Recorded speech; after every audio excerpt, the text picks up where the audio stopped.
Hello दोस्तों, आज हम त्रिलोचन महादेव के मंदिर के बारे में आपको बताना चाहते हैं। यह एक ऐसा गांव है जिसे शिव जी के चेलों का गांव कहा जाता है। गांव के लोगों से बात कर हमें पता चला कि भरमौर की स्थापना के दौरान ये सच्चाई गांव में कुछ लोगों का वंश रहता था। यह हिमाचल प्रदेश के चंबा जिले में बसा हुआ गांव है और ये भरमौर के एक छोर पर बसा है। इस गांव का नाम राख है। यह भरमौर सड़क के किनारे में है। मणिमहेश की यात्रा के दौरान रास्ते में ये गांव पड़ता है। कहानी के अनुसार एक दिन भोलेनाथ गद्दी का रूप धारण कर गांव के एक घर में आटा और नमक उन्होंने मांगा। जिस घर में भगवान शिव ने आटा और नमक मांगा, वास्तव में उनके घर में नमक और आटा नहीं था। घर के अंदर से निकली एक बूढ़ी औरत ने गद्दी के वेश में आए भोले शंकर से कहा कि बाबा, हमारे पास आटा नमक नहीं है, आप किसी दूसरे घर में आटा नमक मांग लो। यह सुनकर भोलेनाथ ने कहा, माई क्यों झूठ बोल रही हो? आपकी रसोई में रखे लकड़ी के संदूक में आटा और बोरी में नमक रखा है। गद्दी बाबा की बात सुनकर जब बूढ़ी औरत घर के अंदर गई तो वास्तव में लकड़ी का संदूक आटे से भरा हुआ था। बूढ़ी औरत ने एकदम झोले में आटा और नमक डालकर गद्दी को दे दिया। गद्दी ने बूढ़ी औरत से कहा कि वह भेड़ बकरियों को लेकर हड़सर की ओर जा रहा है। अगर तुम अपने बेटे को मेरे साथ भेजती हो तो मैं उसके बदले में एक भेड़ तुम्हें दे दूंगा।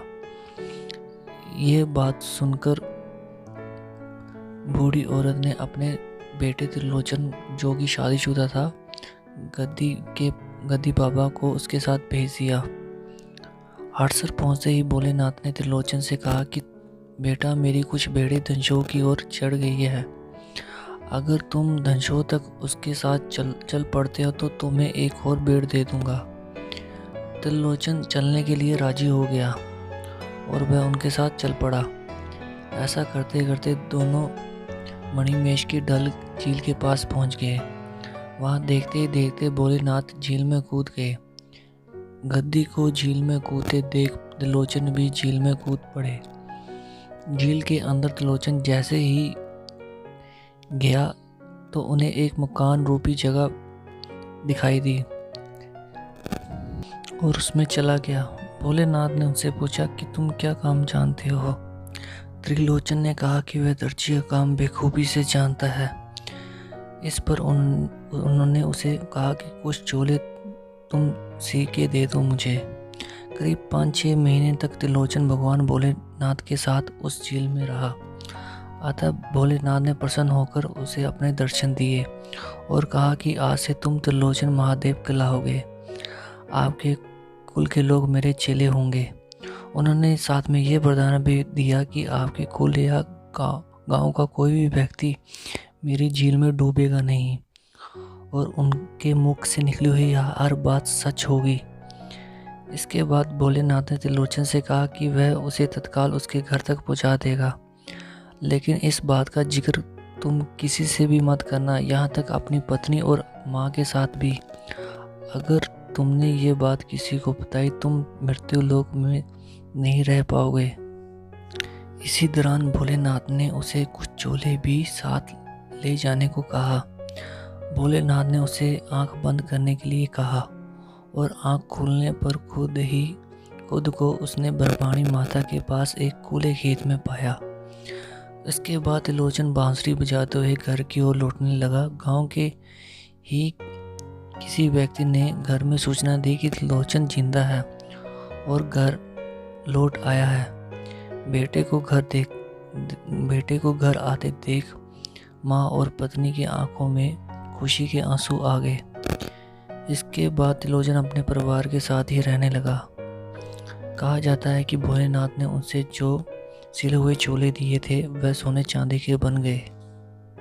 एक दिन उनकी पत्नी इस जिद पर अड़ गई कि इतने दिन कहाँ रहे और ये सोने चांदी के चोले कहाँ से मिले।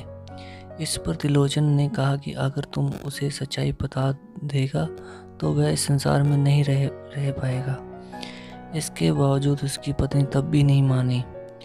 ज्येष्ठ रविवार को उन्होंने जैसे ही अपनी पत्नी को सच्चाई बताई तो उनके घर की छत फट गई और त्रिलोचन उससे निकलकर सीधे ग्रीमा गांव में गिर गया, जहां उन्होंने घर में जाकर पानी मांगा लेकिन वहां उन्हें पानी देने से मना कर दिया। कुछ देर बाद त्रिलोचन गांव लाहौल में पहुंच गए और एक घर में जाकर फिर पानी मांगा। यहाँ एक बूढ़ी औरत ने उसे दही का लोटा दिया। दही पीने के बाद भी प्यास न बुझने पर बूढ़ी औरत ने अपनी बहू को नीचे दरिया से पानी लाने भेज दिया। कुछ देर बाद बहू के हाथ से पानी पीकर त्रिलोचन की प्यास शांत हुई। इस तरह त्रिलोचन ने महिला को 7 दाने माह यानी उड़द लाने को कहा।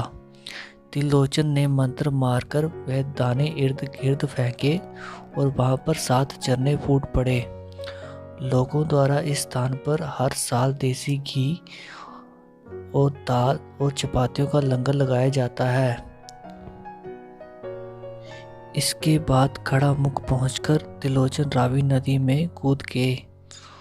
उस राज नदी के एक गांव के एक व्यक्ति को सपने में आकर त्रिलोचन ने कहा कि मैं 2 चट्टानों के बीच फंसा हूँ, मुझे वहां से निकालो।